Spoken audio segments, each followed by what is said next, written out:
നമസ്കാരം. ബംഗാൾ മുഖ്യമന്ത്രി മമതാ ബാനർജിക്ക് സുപ്രീം കോടതിയിൽ നിന്ന് കിട്ടിയത് സാധാരണ ഒരു തിരിച്ചടിയല്ല, മറിച്ച് രാഷ്ട്രീയമായി ആപ്പീസ് പൂട്ടിക്കുന്ന തരത്തിലുള്ള ഒരു മുട്ടൻ പണിയാണ്. വോട്ടർ പട്ടിക പുതുക്കൽ എങ്ങനെയെങ്കിലും അട്ടിമറിക്കാമെന്നും അല്ലെങ്കിൽ വൈകിക്കാമെന്നും കരുതി കോടതിയിലേക്ക് വണ്ടി കയറിയ മമതയ്ക്ക് കിട്ടിയത് 8ന്റെ പണിയാണ്.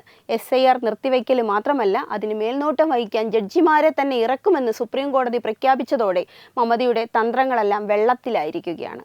ഇലക്ഷൻ കമ്മീഷനെ പേടിപ്പിക്കാം, പക്ഷേ സുപ്രീം കോടതിയോ ബംഗാൾ സർക്കാരും ഇലക്ഷൻ കമ്മീഷനും തമ്മിലുള്ള പരസ്പര വിശ്വാസമില്ലായ്മയാണ് ഇതിലൂടെ പുറത്തു വരുന്നത്. സാധാരണയായി വോട്ടർ പട്ടിക പുതുക്കുമ്പോൾ ഇലക്ടറൽ രജിസ്ട്രേഷൻ ഓഫീസർമാരായി സർക്കാർ ഉദ്യോഗസ്ഥരെ വിട്ടു നൽകേണ്ടതാണ്. എന്നാൽ മമത ഇതിന് മടി കാണിച്ചു. സബ് ഡിവിഷൻ മജിസ്ട്രേറ്റ് തലത്തിലുള്ള ഓഫീസർമാരെ വിട്ടു നൽകാൻ ദീദി തയ്യാറാകാത്ത സാഹചര്യത്തിലാണ് ജസ്റ്റിസ് സൂര്യകാന്ത് അധ്യക്ഷനായ ബെഞ്ച് ആ വിധി പ്രഖ്യാപിച്ചത്. എന്നാൽ പിന്നെ ജഡ്ജിമാർ തന്നെ ഇതിന് മേൽനോട്ടം വഹിക്കട്ടെ. തെരഞ്ഞെടുപ്പ് കമ്മീഷനെ പഴിചാരിയും പുകമറ സൃഷ്ടിച്ചും രക്ഷപ്പെടാമായിരുന്ന മമതയ്ക്ക് ഇനി അത് നടക്കില്ല. കാരണം ജഡ്ജിമാരുടെ മേൽനോട്ടത്തിൽ നടക്കുന്ന വോട്ടർ പട്ടിക പരിഷ്കരണത്തെ കുറ്റപ്പെടുത്തിയാൽ അത് കോടതി അലക്ഷ്യമാകും. അക്ഷരാർത്ഥത്തിൽ മമതയുടെ കൈകാലുകൾ കെട്ടിയിട്ട അവസ്ഥയാണിപ്പോൾ. സ്പെഷ്യൽ ഇൻറ്റൻസീവ് റിവിഷൻ്റെ ആദ്യഘട്ടം കഴിഞ്ഞപ്പോൾ തന്നെ പുറത്തു വരുന്ന കണക്കുകൾ ഞെട്ടിക്കുന്നതാണ്. ഏകദേശം 58 ലക്ഷം പേരെയാണ് വോട്ടർ പട്ടികയിൽ നിന്ന് ഒഴിവാക്കിയിരിക്കുന്നത്. അനധികൃതമായി കടന്നുകൂടിയവരും വ്യാജ വോട്ടർമാരും പുറത്തായതോടെ ബംഗാൾ ഭരണകൂടം വിറച്ചിരിക്കുകയാണ്. 2025 ഡിസംബറിൽ കരട് പട്ടിക വന്നപ്പോൾ തന്നെ മമത അപകടം മണത്തിരുന്നു. അതുകൊണ്ടാണ് എങ്ങനെയെങ്കിലും ഈ പ്രക്രിയ തടയാൻ അവർ സുപ്രീം കോടതിയെ സമീപിച്ചത്. എന്നാൽ നടപടികൾ പൂർത്തിയാക്കിയേ പറ്റൂ എന്ന കർശന നിലപാടിലൂടെ കോടതി മമതയുടെ എല്ലാ വാദങ്ങളും തള്ളിക്കളഞ്ഞു.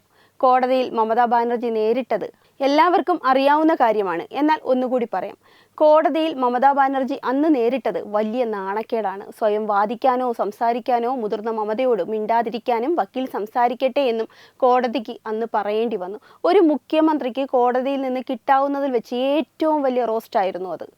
നീതിന്യായ വ്യവസ്ഥയെ പോലും രാഷ്ട്രീയമായി നേരിടാമെന്ന് കരുതിയ ദീദിക്ക് ജസ്റ്റിസ് സൂര്യകാന്തിൻ്റെ ബെഞ്ച് നൽകിയ വ്യക്തമായ താക്കീതാണത്. ഇനി എന്തായാലും ഇലക്ഷൻ കമ്മീഷന്റെ കുറ്റമാണെന്ന് പറയാൻ പറ്റില്ല. ജഡ്ജിമാരെ കുറ്റപ്പെടുത്തിയാൽ വിവരമറിയും. വ്യാജ വോട്ടർമാരുടെ പണിയും പാളി. 58 ലക്ഷം പേർ പുറത്തായതോടെ വരാനിരിക്കുന്ന തെരഞ്ഞെടുപ്പുകളിൽ കൃത്രിമം കാണിക്കാനുള്ള വഴികളും അടഞ്ഞു. സർക്കാർ ഉദ്യോഗസ്ഥരെ വിട്ടു നൽകാൻ വിസമ്മതിച്ച മമതയുടെ നീക്കം തിരിച്ചടിച്ചത് ജഡ്ജിമാർ നേരിട്ട് രംഗത്തിറങ്ങുന്ന സാഹചര്യം സൃഷ്ടിച്ചുകൊണ്ടാണ്. ചുരുക്കത്തിൽ ബംഗാളിലെ വോട്ടർ പട്ടികയിൽ ഇനി കള്ളക്കളി നടക്കില്ലെന്ന് സാരം. സുപ്രീം കോടതി അത് ഉറപ്പിച്ച് പറയുകയും ചെയ്തു. മമതാ ബാനർജി വിരിച്ച വലയിൽ മമത തന്നെ കുടുങ്ങിയ കാഴ്ചയാണ് ഇപ്പോൾ കാണുന്നത്. ജഡ്ജിമാർ രംഗത്തിറങ്ങുന്നതോടെ ബംഗാളിലെ വോട്ടർ പട്ടിക ശുദ്ധീകരിക്കപ്പെടും. അത് ദീദിയുടെ രാഷ്ട്രീയ ഭാവിയിൽ കനത്ത നിഴൽ വീഴ്ത്തുകയും ചെയ്യും. വെബ് ഡെസ്ക് തത്തുമൈ news. Brought to you by Kerala AIDS Control Society. HIV/AIDS സംബന്ധമായ സംശയങ്ങൾക്ക് 1097 എന്ന 24 മണിക്കൂറും പ്രവർത്തിക്കുന്ന ടോൾ ഫ്രീ നമ്പറിലേക്ക് വിളിക്കുക. വാട്സാപ്പിലും ഫേസ്ബുക്കിലും ഒക്കെ സ്റ്റാറ്റസ് അപ്ഡേറ്റ് ചെയ്യാറുണ്ടല്ലോ. HIV സ്റ്റാറ്റസോ HIV പിടിപെടാനുള്ള സാഹചര്യങ്ങളിൽ കൂടി അറിഞ്ഞോ അറിയാതെയോ കടന്നു പോയിട്ടുണ്ടാവാം. എന്ത് തന്നെയായാലും മുൻകൂട്ടി പരിശോധിച്ച് HIV സ്റ്റാറ്റസ് അറിയൂ.